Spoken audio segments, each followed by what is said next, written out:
Bonjour à tous! Aujourd'hui on se retrouve pour découvrir 50 missions. 50 missions, c'est un jeu coopératif pour 1 à 4 joueurs à partir de 8 ans. C'est un jeu auquel on va pouvoir jouer en famille et c'est assez addictif.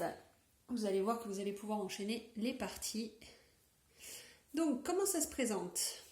Alors moi ici j'ai ma main avec des cartes qui ont toutes un numéro et une couleur. Alors on ne voit pas forcément très bien les couleurs à la caméra, mais pour se repérer plus facilement, et c'est aussi quelque chose qui va aider les personnes daltoniennes à jouer, eh bien chaque couleur a toujours le même symbole. Le vert, ça va être des jumelles, le jaune, ça va être des boussoles, le rouge, ça va être des couteaux suisses, et on a également du bleu qui va être avec des briquets. Donc là, j'ai fait une installation pour un joueur, j'ai donc ma main de cartes et sur la table on va trouver des cartes rondes. Ces cartes rondes vont être des missions, les fameuses 50 missions qu'il va falloir que nous réussissions à valider. Donc chaque mission se présente de la façon suivante, on va avoir une explication imagée de la mission et un petit texte en dessous qui va permettre de détailler si jamais on a un doute sur la signification des dessins qui sont quand même suffisamment clairs pour que rapidement on n'ait plus vraiment besoin d'aller lire le texte qui est dessous. Donc là, jumelles égale 6, la somme des jumelles est égale à 6, alors ça veut dire quoi? Ça veut dire que si on regarde les 4 cartes qui se trouvent sous nos missions, eh bien il faut que l'ensemble des cartes vertes additionnées ensemble fassent la somme de 6. On va avoir des cartes comme celle-ci, où là on va avoir 2 cartes, une au milieu et des petites coutures. Ces petites coutures, ça signifie qu'on n'a pas d'autre choix que cette configuration-là. Il faut qu'exactement 2 cartes soient des briquets et qu'elles soient espacées de seulement une carte. Donc il faut vraiment qu'on ait cette configuration-là sur les 4 cartes présentes sur la table. Sur celle-ci, on n'a pas de couture. On va donc devoir avoir exactement 2 cartes qui seront des boussoles et que ces 2 cartes ne se touchent pas. Par contre, elles peuvent être espacées d'une carte ou de 2 cartes au choix. Et celle-ci nous dit que chaque valeur de carte doit être différente. Peu importe les valeurs, il faut que toutes les cartes aient une valeur différente. Alors si on regarde ce qu'on a en dessous, on a un 6, on a un 4, on a un 1, on a un 4. Donc là, on a 2 4, ça ne permet pas de valider cette mission, mais on va pouvoir essayer de s'en rapprocher, voire même de la valider grâce aux cartes qu'on a en main. Je dois donc, à mon tour de jeu, toujours poser une carte sur un des 4 tas qui se trouvent ici. Pour avoir le droit de poser cette carte, je dois poser soit la même couleur, soit le même chiffre. Donc là, moi, mon intérêt, ça va être de bouger un de ces 4 pour pouvoir valider le dernier objectif. Je vais donc pouvoir, par exemple, prendre mon 5 rouge et le positionner par-dessus le 4. J'ai donc maintenant bien 4 chiffres différents et je vais pouvoir valider cette mission-là. Dès qu'on a validé une mission, on en pose une nouvelle. Cette nouvelle mission m'indique que la somme de toutes mes cartes posées sur la table doivent être égales à 15.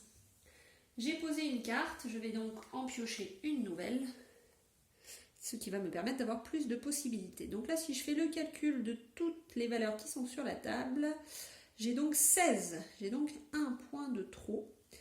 Ça veut dire que si je pose mon 5 jaune à la place du 6 jaune, et bien maintenant, j'ai bien 15 points et je vais valider cette mission-là. L'idée, ça va être de valider le maximum de missions, le maximum étant 50 missions. Mais dans ce petit tas vont se cacher des cartes spécifiques. Donc comme ça, hop, on va continuer. Et donc, dans mon tas mission, j'ai au bout de la 15e carte, enfin après la 15e carte, j'ai une carte un peu spécifique. Hop, c'est celle-ci. Dès que j'aurai validé les 15 premières missions, apparaîtra cette médaille de bronze. Une fois que je l'ai atteinte, eh bien j'ai atteint le premier palier de réussite. 4 cartes plus loin, je vais trouver une médaille d'argent, qui va être le deuxième palier de réussite, ce qui va nous permettre d'évaluer notre réussite dans le jeu, comme c'est toujours le cas sur les jeux coopératifs. Et enfin, on en a une troisième, la médaille d'or. Alors la médaille d'or, elle est importante, pourquoi ? Parce que dès qu'on a atteint cette médaille d'or, eh bien, on va avoir la possibilité, donc là on va avoir joué petit à petit, donc on va avoir les cartes qui vont s'être accumulées sur les différents tas. Donc, je vais tricher un petit peu, mais c'est pour vous expliquer rapidement. Et petit à petit, on aura de moins en moins de cartes qui vont pouvoir être piochées. On ne récupère pas les cartes qui se trouvent au milieu. Donc on aura de moins en moins de possibilités de valider nos missions. Dès qu'on a atteint la médaille d'or, eh bien on va avoir le droit de récupérer toutes les cartes qui se trouvent sous la première carte de chaque tas. On va pouvoir venir les mélanger aux éventuelles cartes qui resteraient dans le tas. Et cette nouvelle pile va nous permettre d'essayer d'aller jusqu'aux dernières missions et d'atteindre les 50 missions pour gagner la partie.